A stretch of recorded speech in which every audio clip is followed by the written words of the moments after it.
సౌజన్య గారు కొన్ని అనుమానాలు రైజ్ చేశారు మల్లేశ్వర్ గారు, దానికి క్లారిటీ ఇస్తే నేను వైండప్ చేస్తాను డిబేట్ ప్లీజ్.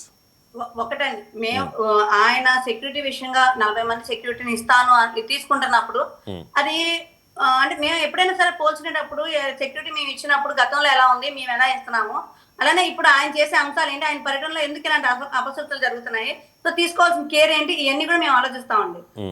ప్రైవేట్ సెక్యూరిటీని తీసుకుంటున్నారు, ఎస్ వెల్ అండ్ గుడ్, మేమే కాదంట్లా. గత ప్రభుత్వంలో కూడా మాకు ఇవ్వనప్పుడు మా సైన్యమే మేము సెక్యూరిటీగా మారాము ఆయనకి. మేము ప్రతి జనసేన కార్యక్రమాలు దేంట్లోనే మీరు గమనించండి 10-15 మంది కన్నా ఎక్కువ ఎవరు ఉండేవారు కాదు. అది కూడా అసలు ఆయన చుట్టుపక్కల ఎవరు కూడా కనిపించేవారు కాదు. కేవలం ఆయన సెక్యూరిటీ, పర్సనల్ సెక్యూరిటీ ఎప్పటి నుంచో ఉన్న సెక్యూరిటీ పక్కన పెడితే మిగతా అంతా కూడా జన సైనికులే జన సైన్యంగా మారి ఆయనకి సెక్యూరిటీగా ఉన్న పరిస్థితులు ఉన్నాయి. అలాగే టీడీపీ యువగలం పాదయాత్రలో కూడా ఎక్కడా కూడా గవర్నమెంట్ ఇచ్చిన సెక్యూరిటీ లేదండి. మీరు గమనించండి, ఆ వీడియోస్ అనేది చూడండి, గవర్నమెంట్ సెక్యూరిటీ ఎక్కడా లేదు. కేవలం వాళ్ళ సైన్యం, యువదళం యువసాయ దళం ఏదో ఉంది ఒకటి, వాళ్ళే వాళ్ళకి ఒక డ్రెస్ కోడ్ కూడా ఉంది, వాళ్ళే సైన్యం కింద ఉండేవారు, వాళ్ళు వెళ్తా ఉండేవారు. అంతేగాని ఇక్కడ ప్రత్యేకంగా ప్రభుత్వం ఏర్పాటు చేసింది ఏం లేదు. ఈ రోజు ఎలా ఉందంటే వైఎస్ఆర్సీపీ పరిస్థితి, అటు వాళ్ళు ప్రతిపక్ష హోదా కోల్పోయారు, ఇటు జనాల్లోకి వెళ్ళాలంటే ఏదో ఒక అల్లర్లు సృష్టించాలి, ఆ అల్లర్లు సృష్టించాలి అనే ఉద్దేశంతోనే ఇలాంటి అంశాలన్నీ తెర మీద తీసుకొస్తున్నారు. ఒకటి ప్రజల్ని కలవనిస్తేనేమో వాళ్ళు అడ్డగోలుగా, అంటే అక్కడ స్థానిక నాయకులు కూడా పోలీసుల మీద ఒక జులుము, అండ్ మీరేంటి మాకు చెప్పేది, మీరు చెప్పిన మేము వినాలా, ఇలాంటి అంశాలు తీసుకొస్తున్నారు తప్పితే ఒక పోలీసు ఒక డైరెక్షన్ ఇచ్చింది, పోలీస్ వ్యవస్థ ఆ ఎస్పీ గానీ ఏదన్నా పర్యటనకు సంబంధించి ఒక డైరెక్షన్ ఇస్తే ఆ డైరెక్షన్ వాళ్ళు వెళ్ళరండి. ప్లస్ దాన్ని పోలీసుల మీద నెపం నెడుతా ఉంటారు. అలాంటప్పుడు ఇలాంటి ఇన్సిడెంట్ జరగకుండా చూసుకోవాల్సిన బాధ్యత ఎంతైతే డిపార్ట్మెంట్ బాధ్యతాయుతమైన మాజీ ముఖ్యమంత్రి కూడా ఉంది. అలాంటి రెండు కోఆర్డినేషన్ జరిగినప్పుడు ఇలాంటి తప్పులు జరగకుండా ఉంటాయి. రైట్. కుమార్ కాల్ చేశారు మండపేట నుంచి. కుమార్ గారు. కుమార్ గారు నమస్తే సార్. నమస్తే అండి, డైరెక్ట్ పాయింట్ రైట్ ప్లీజ్. అదే అండి, ఆ డిబేట్ లో కరెక్ట్ గా ఇది ఆవిడ విత్తనవాదం చేసేస్తుందండి ఎక్కువగానే. అదంతా ఎందుకులే కానీ అది నేను చూసుకుంటాను. ఈ డిబేట్ టాపిక్ మీద మీ కామెంట్ ఏంటో చెప్పండి. జగన్మోహన్ రెడ్డికి ఇచ్చే ఈ సెక్యూరిటీ మీద ఈ పొలిటికల్ డైలాగ్ వార్ జరుగుతోంది. అసలు జగన్లో అభద్రతాభావం పెరిగిపోయింది, ఆయన భయపడుతూ ఉన్నాడు జనాల్లోకి రావాలంటే, ఆయన మీద ఎవరైనా దాడి చేయబోతూ ఉన్నారు అనే ఒక రకమైన భయాందోళనలో ఉన్నారు అనేది. ఏమండి, ముఖ్యమంత్రిగా ఫేమస్ కదండి ఆయన, ముఖ్యమంత్రిగా ఫేమస్ జగన్ గారు. ఇప్పుడు మాజీ ముఖ్యమంత్రిగా ఉంటదండి, మాజీ ముఖ్యమంత్రిగా ఫేమస్ కాబట్టి ఆయనకి కొద్దిగా ఉంటదండి సెక్యూరిటీ ఇవ్వాలండి. సెక్యూరిటీ ఇవ్వాల్సిన బాధ్యత గవర్నమెంట్కి ఉంటుంది కదా, ఆల్రెడీ Z+ సెక్యూరిటీ ఇచ్చారు కదా. కార్యకర్తలే కొంచెం హడావుడి ఎక్కువ చేస్తారు. కార్యకర్తలు మరి అలాంటి హడావుడి ఎక్కువ చేస్తున్న కార్యకర్తలని నిలువరించాలంటే ఖచ్చితంగా పోలీసులు సమర్థవంతంగా చేయగలుగుతారు. కానీ ప్రైవేట్ సెక్యూరిటీ అంటే ఆయన పే చేసి తీసుకున్న సెక్యూరిటీ, జగన్ చెప్పినట్టే వాళ్ళు చేస్తారు కానీ గవర్నమెంట్ చెప్పినట్టు పోలీసులు చెప్పినట్టు వాళ్ళు చేయరు కదా. సో రేపన్న రోజు ఏదైనా అటాక్ జరిగితే అది నిజమైన అటాకో లేకపోతే సానుభూతి కోసం చేసే అటాకో 2019 ఎన్నికలకు మనం చూసాం కదండి. అదే ఇప్పుడు గవర్నమెంట్ రైజ్ చేస్తున్న అంశం అదే. అది జాగ్రత్తగా మరి ఆయన్ని జాగ్రత్తగా చూసుకోవాలని బాధ్యత ప్రజలదిని పోలీసు వాళ్ళదినండి. పోలీసులది కదా. ఓకే, అవునండి, రైట్ అండి. మల్లేశ్వర్ గారు కంక్లూడ్ చేయండి ప్లీజ్. సార్, ఇవాళ నేను చెప్తున్నటువంటి విషయం ఏంటంటే ఆయన ఒక ఎక్స్-సీఎం, ఎవరు ఎక్స్-సీఎంలైనా కూడా వాళ్ళకి ఇవ్వాల్సినటువంటి Z+ కేటగిరీ ఆయనకి ఇవ్వాల్సిందే. ఇవాళ మీకు లోకేష్ బాబు గారికి ఇవ్వలేదంటే లోకేష్ బాబు గారు ఎక్స్-సీఎం కాదు, పవన్ కళ్యాణ్ గారికి ఇవ్వలేదంటే పవన్ కళ్యాణ్ గారు ఎక్స్-ఎమ్మెల్యే కూడా కాదు, వాళ్ళకి రాదు. మీరు సబ్జెక్ట్ తెలుసుకొని రావాలా. Z+ కేటగిరీ ఎవరికి ఇస్తారు, ఎందుకు ఇస్తారు, వాళ్ళకి ఎందుకు ఇవ్వలేదు, వీళ్ళకి ఎందుకు ఇవ్వలేదంటే వాళ్ళకి ఎందుకు ఇస్తారు సార్? మీరు ఇవాళ ఎక్స్-సీఎం గా ఉన్నటువంటి వ్యక్తికి మీరు ఇవ్వలేదు, ఒకవేళ చంద్రబాబు నాయుడు గారికి ఇవ్వలేదు అని ఉంటే మీరు ఎందుకు కోర్టుకి వెళ్ళలేదు? ఆ రోజు మీ మీటింగ్లన్నీ సజావుగా జరిగాయంటే అర్థం ఏంటిది? ఆయన ఇవ్వాల్సినటువంటి సెక్యూరిటీ మీకు ఇచ్చారు కాబట్టి. అయినా కూడా మీరు ప్రైవేట్ సెక్యూరిటీ చంద్రబాబు నాయుడు గారికి పెట్టుకున్నారు. వీడియో ఉంటే ఒకసారి చెక్ చేయండి. నేను ఇవాళ ఏం మాట్లాడుతున్నానంటే, ఇవాళ జగన్మోహన్ రెడ్డి గారికి ఇప్పుడు మనం నెల్లూరు మీటింగ్ లో చూస్తే అడ్డగోలుగా కార్యకర్తల్ని నాయకుల్ని కొట్టినటువంటి పరిస్థితులు, మహిళల మీద దాడి చేసినటువంటి పరిస్థితులు, ఆ వీడియోలు కూడా ఉన్నాయి, చెక్ చేయండి. కార్యకర్తల మీద మహిళల మీద అంత నిర్దాక్షిణ్యంగా ప్రవర్తించాల్సినటువంటి మీకు హక్కు ఎవరిచ్చారో నేను అడుగుతున్నా. వాళ్ళేమన్నా టెర్రరిస్టుల, దోపిడి దొంగల? ఇవాళ అదే కార్యకర్తలని మిమ్మల్ని కొట్టి మీరు ఊరుకుంటారా? మీరు తీసుకోగలుగుతారా? రుబాబ్ చేసేస్తున్న కార్యకర్తలంటే మరి వాళ్ళని ఆపి ఇనుప కచ్చలు పెట్టి వాళ్ళని కొట్టడానికి దాడి చేస్తుంటే వాళ్ళు కొట్టించుకుంటారా? ఎవరన్నా ఉత్తకి తప్పు చేసి కొట్టారంటే ఒక అర్థం ఉంటది. ఏ తప్పు చేయకుండా మీరు ఎక్కడ ఊర్లలో పొలిమేర దగ్గర అక్కడేం పని పోలీసులకి? అక్కడ ఏం చేస్తున్నారు మీరు? మీరు ఉండాల్సింది ఎక్కడ? జగన్మోహన్ రెడ్డి గారు చుట్టే కదా మీరు ఉండాల్సినటువంటి 58 సెక్యూరిటీ ఉండాల్సింది, రోప్ పార్టీ ఉండాల్సింది జగన్మోహన్ రెడ్డి గారు చుట్టే కదా. మీరు అక్కడ రోప్ పార్టీ పెట్టడం మూలనే ఆయన మీద మల్లేశ్వర్ గారు ఒక చిన్న క్లారిటీ ఇస్తాను నేను. ఒక చిన్న క్లారిటీ ఇస్తాను మీకు. జగన్మోహన్ రెడ్డి గారికి 58 మంది సెక్యూరిటీని గవర్నమెంట్ ఇచ్చింది. ఒకవేళ ఆయన రోడ్డు మీదకి వస్తే, ఒక్క నిమిషం అండి, ఆయన ఒకవేళ రోడ్డు మీదకి వస్తే, ఫర్ ఎగ్జాంపుల్ నెల్లూరు జిల్లా పర్యటనకు వచ్చారు, 1000 మంది పోలీసులను పెట్టారు.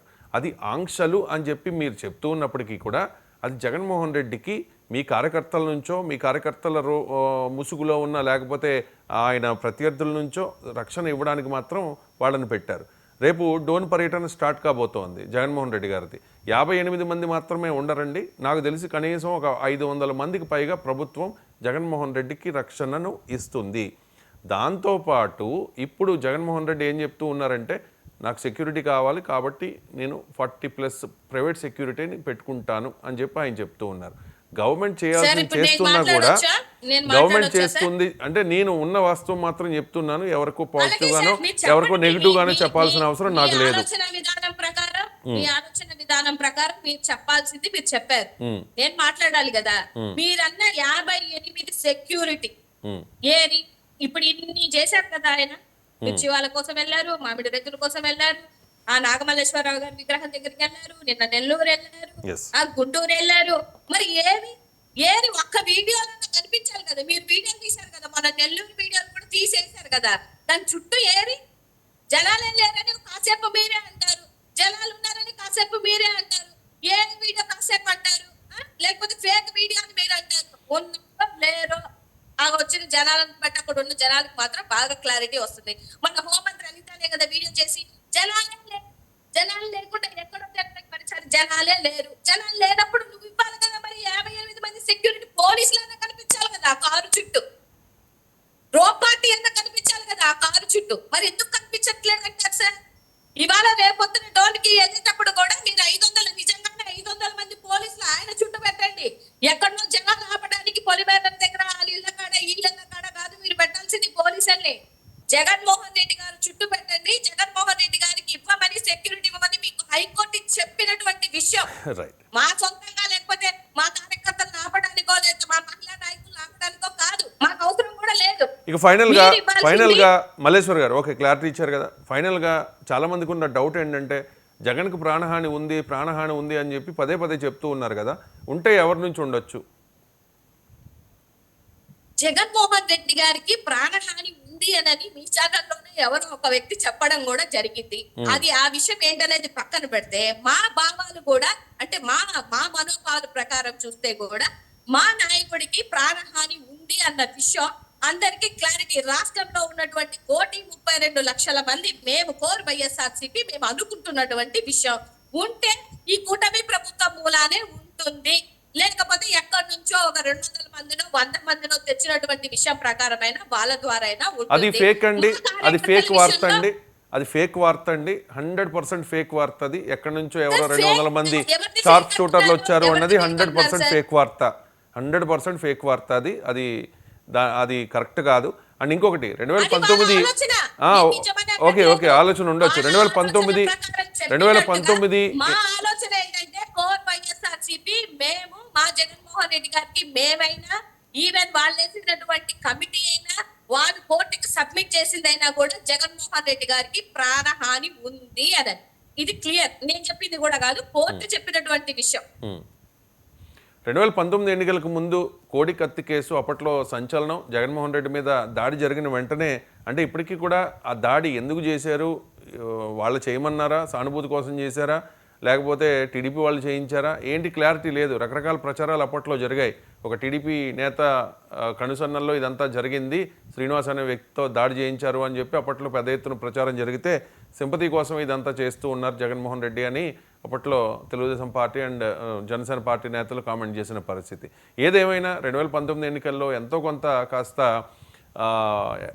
అడ్వాంటేజ్ అయింది. ఓకే, జగన్మోహన్ రెడ్డి మీద ఉన్న సింపతి. కానీ ఆ తర్వాత కాలంలో అదంతా ఫేక్, అదంతా ఒక డ్రామా, కోడికత్తి డ్రామా అనే ఒక ఇంప్రెషన్ వెళ్ళింది. అప్పుడు ప్రాణహాని ఉందనుకున్నారు, ప్రాణహాని లేదు అనేది జనాలకు అర్థమైన విషయం ఆ తర్వాత కాలంలో. అలాగే మొన్న ఎన్నికలకు ముందు కూడా విజయవాడలో ఎవరో గులకరాడు పెట్టి కొట్టింది కూడా చాలా పెద్ద ఇష్యూ అయింది అప్పట్లో. మీ విజయవాడలోనే కదా సౌజన్య గారు అది? అవునండి. అయింది. తర్వాత దానికి సంబంధించిన ఒక వీడియోను కూటమి నేతలు రిలీజ్ చేశారు. కాదు, ఆ పూలదండకున్న ఒక ఇనుపు రేకు ఏదో గుచ్చుకుని ఇది అయింది, ఆయన సింపతి కోసం ఎలాంటి డ్రామాలు అన్నీ చేస్తూ ఉంటాడు అని చెప్పేసి. ఇప్పుడు కూడా అదనపు సెక్యూరిటీ తీసుకోవడం ద్వారా అంటే ఏదైనా దాడి జరిగితే తద్వారా సానుభూతి పొందే ప్రయత్నం చేస్తూ ఉన్నారా వైసీపీ నేతలు అండ్ జగన్ అనే చర్చ జరుగుతోంది. మల్లేశ్వర్ గారు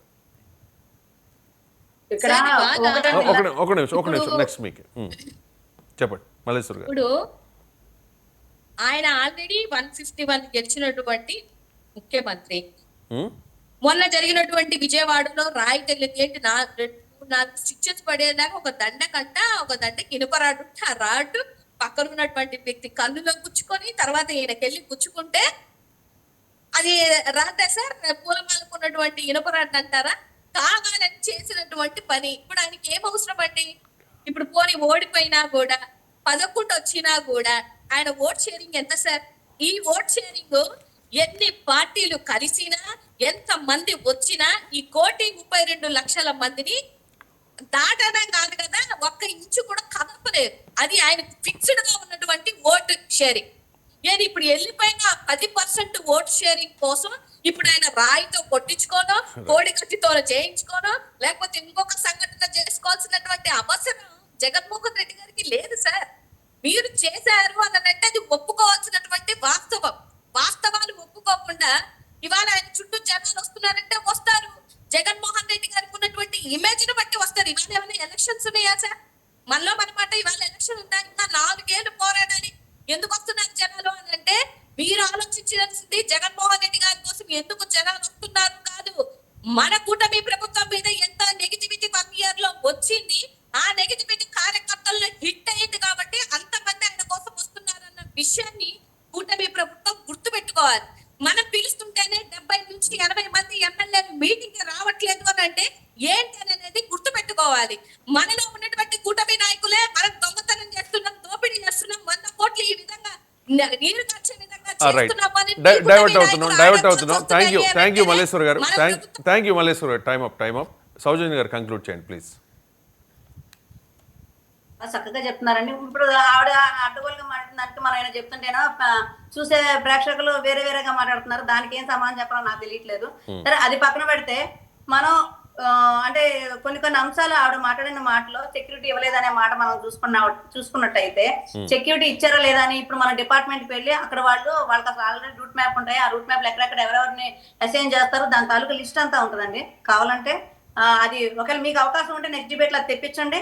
ఆ తెప్పించిన దాన్ని బట్టి జగన్ గారి పర్యటనలో ఎంతమంది ఇచ్చారు, ఎవరెవరు ఎక్కడెక్కడ అసైన్ చేశారు, ఇదంతా ఒక మనకన్నా ప్యానల్ లో కూర్చొని మనం ఆడుకునే దానికన్నా కూడా గ్రౌండ్ లో వాళ్ళు చేసేది త్రూ పేపర్ ద్వారా ప్రతి ఒక్కటి చాలా ఇన్ఫర్మేటివ్ గా ఉంటది కాబట్టి అది తెప్పించవచ్చు. దానికి ఒకటి. రెండోది, వీళ్ళకి ఎవరికి లేరు ఇప్పుడు సంవత్సరం అయినా కూడా కుటుంబ ప్రభుత్వం మీద వ్యతిరేకత బట్టే వస్తున్నారు అనే మాటకి కుటుంబ ప్రభుత్వం మీద వ్యతిరేక నిజంగా మీరు అలాంటి మబ్బుల్లో ఉంటే మాత్రం వెళ్ళని కూడా అసలు మీరు దానికి కాదనో 2029లో మీరు చూసుకోవచ్చు ఎలా ఉంటుందని. అంటే ఈ 11 కూడా లేకుండా ఏ ఒక్కటి కూడా ఉంటుంది అనేది ఖచ్చితంగా ఉంటారు. ఎందుకంటే కనీసం నిజాలు గ్రహిస్తే కొంతవరకైనా సరే నిజాయితీగా పనిచేస్తే కొంత అవకాశం ప్రజలు ఇస్తారు కాబట్టి ఈ 11 కనీసం ప్రతిపక్ష హోదాకన్నా వచ్చే అవకాశం ఉంటుంది. లేదు ఇంకా మేము మబ్బుల్లోనే బతుకుతాము, మాకు వచ్చే వాళ్ళందరూ ఇలాగే ఎలా వస్తారు ఏంటి అనేది దానికి జనాల్లోనూ క్లారిటీ ఉంది, కూటమి నేతల్లోనూ క్లారిటీ ఉంది, ప్రతి ఒక్కరికి క్లారిటీ ఉంది. ఆ జనాలు ఎవరు, ఎలా వస్తున్నారు, ఎక్కడి నుంచి వస్తున్నారు అని. అలానే కూటమి ప్రభుత్వంలో ఉన్న నాయకులకు కూడా ముఖ్య నాయకులకు కూడా ఎలా వస్తున్నారు ఏంటి అనేది ప్రజలకు తెలుసు. అలానే ఈ రోజు ఏదైతే ప్రభుత్వం మనం ముఖ్యంగా మాట్లాడుకోవాల్సింది సెక్యూరిటీ ఆయన తీసుకుంటారంటే అది ఆయన పర్సనల్, అంటే ఆయనకి ఏమేమి ఇబ్బందులు ఉన్నాయో ఆయన ఏమేమి ఇబ్బందులు పడుతున్నాడో మనకు తెలియదు కాబట్టి ఏమేమి ఇబ్బందులు పడుతుందో మనకు తెలియదు కాబట్టి ఆయన తీసుకొని ఉండొచ్చు. కాకపోతే అంటే ఇక్కడ మీరు గమనించండి, గత ఇబ్బందులు అంటే ప్రభుత్వంలో ఏంటండి? జనసేన అంటే సొంత పార్టీ నేతలతోనే ఏదైనా ఏమో threat ఉందా? ఏమి ఇబ్బందులు ఉన్నాయో ఏమో, ఆయన పర్సనల్ ఏమో మనకు తెలియదు కదా. ఒకటి ఇప్పుడు జనసేన ప్లస్ టీడీపీ ఈ 2 అంశాలు మీరు తీసుకున్నట్టయితే గతంలో సెక్యూరిటీ ఇవ్వలేదు, అది కూడా ఆన్ రికార్డ్ గా మీరు చూసుకోవచ్చు. అయినప్పటికీ కూడా జన సైనికులై ఆయన సెక్యూరిటీ ఇచ్చారు, అలాగే టీడీపీకి అలాగే ఇచ్చారు. మరి ఈ రోజు వైసీపీకి ఎందుకు ఇవ్వట్లేదు అంటే ఎందుకు ఆ భయం అంటే కార్యకర్తలే సైనికులకి ఎందుకు మారలేకపోతున్నారంటే ఏమో మరి ఆయన వల్ల మరి కార్యకర్తలకి ఆయనకి ఉన్న మధ్యలో అండర్స్టాండింగ్ ఏంటి, లేదా ఆ కార్యకర్తలు ఎలా ఉన్నారు అంటే ఎలాంటి పరిస్థితుల్లో వాళ్ళు వచ్చారు ఏంటి అనేది ఆయనకే తెలియాలి. అందుకని ఆయన పర్సనల్ సెక్యూరిటీ 40 మంది అడుగుతున్నారు. ఎందుకంటే అప్పుడు 52 మంది ఇవ్వకపోయినా, లేకపోతే 150 250 మంది 500 మంది కూడా ఇవ్వకపోయినా కూడా మేము కిటికీలు చేయగలిగాం, అది మా దమ్ము. కానీ ఈ రోజు అంతమందిని ప్రతిపక్ష హోదాలో లేకపోయినా ఒక మా Z+ కేటగిరీ అనేది అడ్డుపెట్టి మేము ఇంతమందిని ఇస్తున్నా కూడా ఆయన ఇంకా ప్రైవేట్ సెక్యూరిటీ అడుగుతున్నారంటే మరి ఆయనకి ఏం భయోందాలు ఉన్నాయో, లేకపోతే ఏం అపనమ్మకాలు ఉన్నాయో, లేకపోతే ఇంకోటి అంటే వచ్చేది మాక్సిమం ఆవిడ అన్నట్టు వాళ్ళ కార్యకర్తలే కదా వచ్చేది మాక్సిమం. ఆ కార్యకర్తల్లోనే మరి ఏమో ఆ కార్యకర్తల ముసుగులో మీ కార్యకర్తలు లేకపోతే ఎవరైనా ఉంటారేమో అనేది వాళ్ళకు ఉన్న భయం. కార్యకర్తలు కానీ మా నాయకులు కానీ ఆయన చూడడానికి కూడా ఇష్టపడరండి, ఆయన ముఖం చూడడానికి కూడా ఎవరు ఇష్టపడరు. కాబట్టి Right. అసలు వాళ్ళంత భయాలు పెట్టుకోవసరలా. మా కూటమి నాయకులు కానీ మా కూటమి కార్యకర్తలు కానీ మీరు ఆ మొహం చూసే భయపడి రైట్ కాదు, ఆ మొహం చూసి భయపడి దాక్కుంటున్నారు మీరు. ఆ మొహం చూసి భయపడి కాదు, వాళ్ళు Right. ప్రభుత్వం 125 సీట్లు దొరికి భయపడి చూస్తున్నారు. ఆ ఈ మొహం ప్రజల్ని చూసే ఆ యొక్క ఆయన మొఖం పేరు నుంచి తెచ్చుకుంటున్న కాపాడాలని మీటింగ్ ఉద్దేశంతో కానీ ఆ భావం దామోస్కెళ్ళి ఆ మొహం